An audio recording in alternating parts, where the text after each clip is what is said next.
I've always cleaned as I cook so that when it gets to the end of the meal, there's minimal mess. My husband is the opposite. When he cooks, it's like a bomb went off.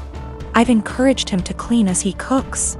And if we're doing a big meal / holiday meal together, I often make sure to assign him that role.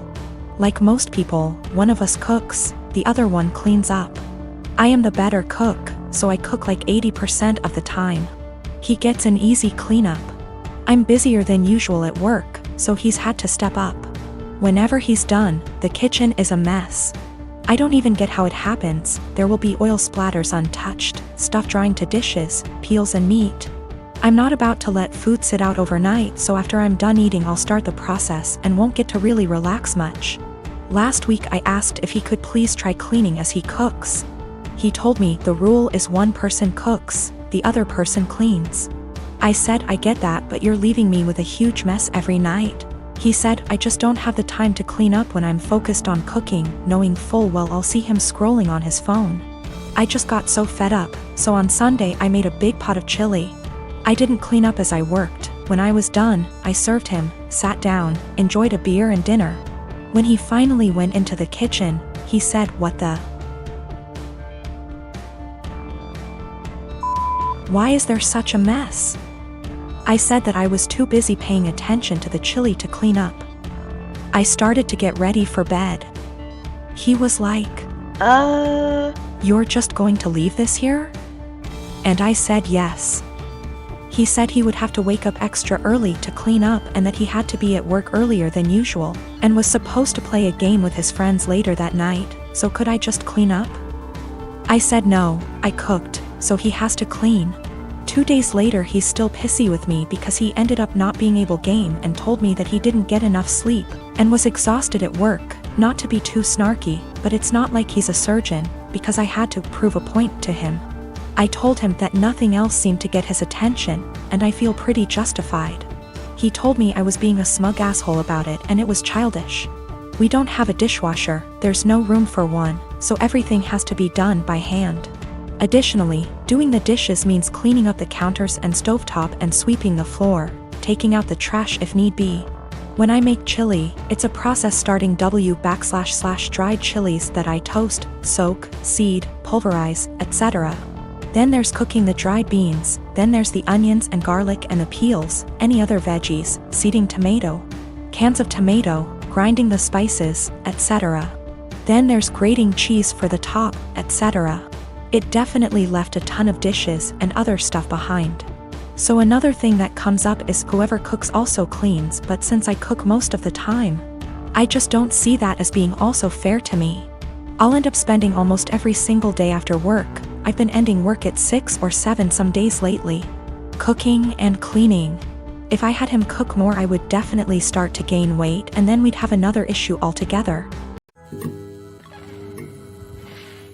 I've got cerebral palsy that affects both my legs and one arm. That's my official diagnosis, but what you really see is I walk with a limp. I'm a software developer, so job-wise, I don't have any issues. I knew when I was a kid that using my brain is the best way for me to survive on my own without relying on other people. I haven't had the chance to get my driver's license, but according to therapists and doctors that shouldn't be an issue. That's the background about me. My girlfriend and I have been together for a year. We met back in April 2020 of last year and we decided to get together in May 2020. I told her about my disability before then, but she wanted to try and make it work. We video call on Discord every day, almost always when we're awake, and recently we've been going on dates. She's more than happy to lend me an arm and she notices things about me that even I miss myself. Outside of my family, she's the most loving and caring person I know, and she's my motivation to do better and improve myself. Honestly, I never thought I could find someone I trusted enough to share my more negative thoughts and problems. I always tried to seem happy so I don't worry others. The emotional support she gives me is really irreplaceable. The problem is scared that, in the future, she will have to take care of me or most of the work will fall onto her. To make matters worse, her mom has been telling her for the past few weeks to break up with me because she can find better, and she doesn't want her to have the burden of caring for me. She's also really afraid that I will get arthritis early due to my cerebral palsy, and if that happens, a lot is going to be on her. I've tried doing things like stretches and exercises to maintain and improve my muscle tone, but she is still afraid I'll get worse. I'm an introvert, I don't know a lot of people, and honestly, I don't even know the options I've got to look at. I want to prove that I can be independent and that if things do go wrong, it won't just be on her. I'm in Ontario, Canada.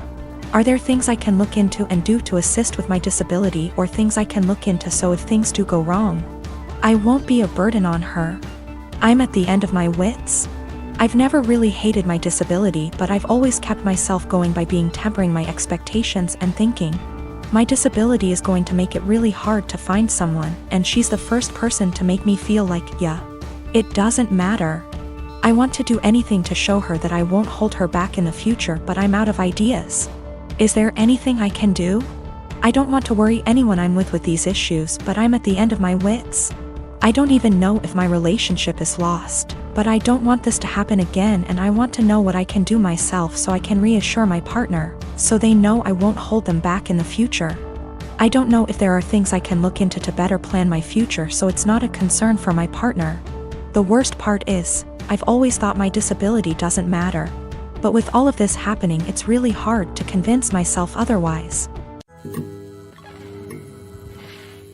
I recently got married to Matt. Matt has a stepsister, Tiffany. I have met her less than 10 times in the 5 years I dated Matt, as she doesn't live nearby and is not close to my husband. However, she was invited to our wedding. I should mention that Tiffany is very attractive. She is pretty, with a currently fashionable body type. She also dresses well and spends money on her appearance. This is well known, and even though I've only met her a few times, whenever she is brought up by my in-laws, she always mentioned as being very invested in her image. I don't begrudge her this at all.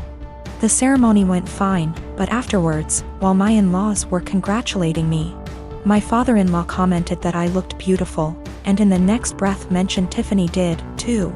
His wife caught his eye and shook her head, but I ignored it. When Tiffany came over to say congratulations, she looked stunning.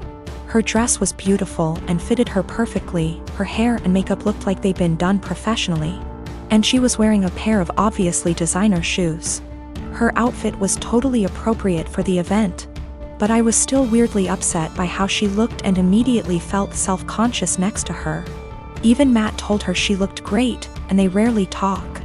For the rest of the night, every single male guest at the wedding asked about Tiffany, who she was, how I know her, if she was single, etc. By the speeches, I was fed up and almost in tears, and even the best man mentioned her in his speech off the cuff. I let it go, went on my honeymoon, and tried to forget the whole thing. We came back about a week ago, and this past weekend had dinner with my in-laws. Tiffany was visiting, and we learned that she had got engaged. She showed us her comically large ring and said she was planning to have the wedding next year and that it would be a black tie event. Before I could stop myself, I jokingly said that I was pretty sure I'd already been to her wedding. I was the one in the white dress. She asked what I meant, and I thought there was no point in lying, so I just admitted I felt she upstaged me at my wedding. She laughed and said, "You can't upstage a bride." I asked if I could wear white to her wedding then, and she shrugged and said, "If you think it'll help." She then apologized if I felt her outfit was inappropriate. My in-laws moved the conversation on, and we went on with dinner. When we got home, my husband blew up on me, saying I embarrassed him by being petty and jealous of Tiffany. He said he doesn't even like her, but even he knows she can't do anything about what she looks like or the clothes she can afford. And I made myself look bitter and childish, and him by association. I admit it wasn't my best moment. But I thought he would at least understand how I felt given that he heard everyone's comments that night. He's demanding I apologize to Tiffany and his parents, but I don't think I said anything that heinous. I am a high school math teacher, and we were creating a schedule for next year and divvying up workloads. I noticed I'd got almost 50% of the test creation and had 2 plannings missing from my schedule next year, for every one for the other 6 women in my department. There are 8 of us. My department head assigned herself nothing as she is managing and needs every prep. But that's another quibble. I am not the newest and in fact have seniority some of these women, but I'm also not the most experienced, so it's not like these are struggling new teachers who need help. So, I asked why it was divided this way. I was told, well, Ms. Millie is pregnant and the rest of us have families. If you have to stay late, it's no big deal. I can go to my principal and deal with it that way. What they've done actually breaks the union contract. But I really was offended by this. I tried to explain my offense, and they literally stared at me gobsmacked. I actually want to know how to discuss this with them. These are all women who I have previously gotten along with and liked. When the last one, Ms. Millie, got pregnant this year, there have been some conflicts. She is in my grade level. And they made me take on some of her work basically because she had some complications. This I did, but I think planning for me to do more is very different than an emergent health issue. As well as some uncomfortable situations for me, having to participate and buy stuff for her baby shower. When I'm not really into those things, but I did so to not cause waves. A lot of people have advised go to the union, go to the principal, and I absolutely will if necessary. I want to be clear, I'm not worried at all that I'll be forced to work this schedule, but these are my colleagues. Many have been working with me 5+ years, and we have lots of meetings and times together, where it's helpful to get along. So I do try to get along, like the baby shower thing, and be a good work friend and colleague. I just want a better way to communicate myself than I had today. I was entirely shocked and very indignant and just found myself unable to express myself well, and I was hoping for ways to approach that someone with their attitude might understand because I can't empathize with it at all. Myself and viewing the other side is how I always try to look at problem solving.